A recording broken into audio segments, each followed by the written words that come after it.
باب نمبر 10 باب ويؤثرون على أنفسهم ولو كان بهم خصاصة۔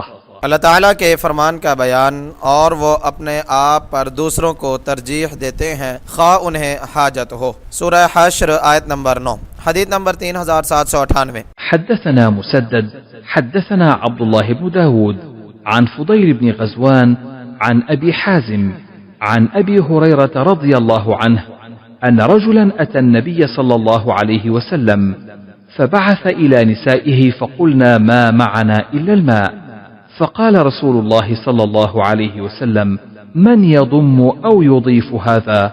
فقال رجل من الأنصار أنا، فانطلق به إلى امرأته فقال أكرمي ضيف رسول الله صلى الله عليه وسلم، فقالت ما عندنا إلا قوت صبياني، فقال هيئي طعامك وأصبحي سراجك ونومي صبيانك إذا أرادوا عشاء، فهيأت طعامها وأصبحت سراجها ونومت صبيانها، ثم قامت كأنها تصلح سراجها فأطفأته، فجعلا يريانه أنهما يأكلان، فباتا طاويين، فلما أصبح غدا إلى رسول الله صلى الله عليه وسلم فقال ضحك الله الليلة أو عجب من فعالكما، فأنزل الله ويؤثرون على أنفسهم ولو كان بهم خصاصة ومن يوق شح نفسه فأولئك هم المفلحون۔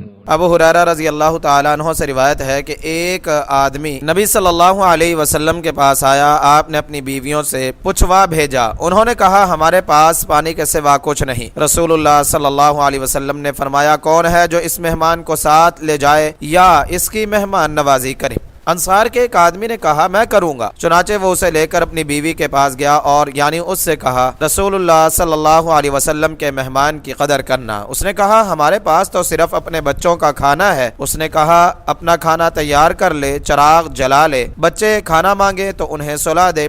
اس نے کھانا تیار کر لیا، چراغ جلا لیا اور اپنے بچوں کو سلا دیا، پھر وہ اٹھی جیسے چراغ کو ٹھیک کر رہی ہو اور اسے بجھا دیا۔ میاں بیوی دونوں مہمان کو یہ معلوم کرا رہے تھے کہ وہ کھا رہے ہیں اور وہ دونوں رات بھر خالی پیٹ رہے۔ جب صبح ہوئی تو وہ رسول اللہ صلی اللہ علیہ وسلم کے پاس گیا، آپ نے فرمایا آج رات اللہ تمہارے کام پر ہنس پڑا ہے یا اس نے تمہارے کام پر تعجب کیا ہے؟ اس پر اللہ نے یہ آیت نازل فرمائی، اور وہ اپنے آپ پر دوسروں کو ترجیح دیتے ہیں خواہ انہیں سخت حاجت ہو، اور جو شخص اپنے نفس کی حرص سے بچا لیا گیا تو وہی لوگ کامیاب ہیں۔ سورہ حشر آیت نمبر 9۔ فوائد نمبر 1، اس آیت میں انصار کی تعریف کی گئی ہے۔ یہ مہمان کو ساتھ لے کر جانے والے ابو طلحہ رضی اللہ تعالی عنہ تھے، جیسا کہ صحیح مسلم حدیث نمبر 2054 میں ہے۔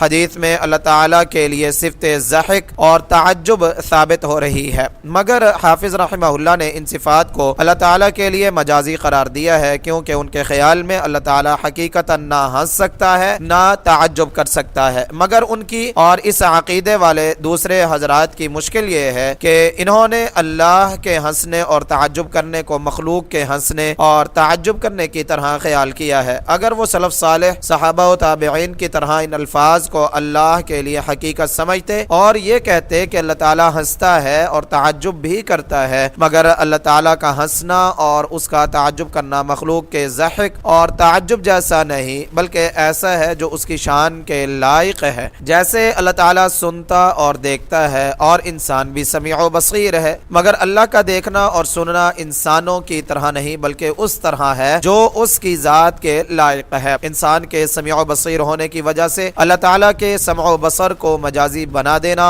اس کی ان صفات کا انکار ہے۔ اسی طرح اس کی صفات ضحک اور تعجب کو مجازی کہنا در حقیقت ان صفات کا انکار ہی ہے۔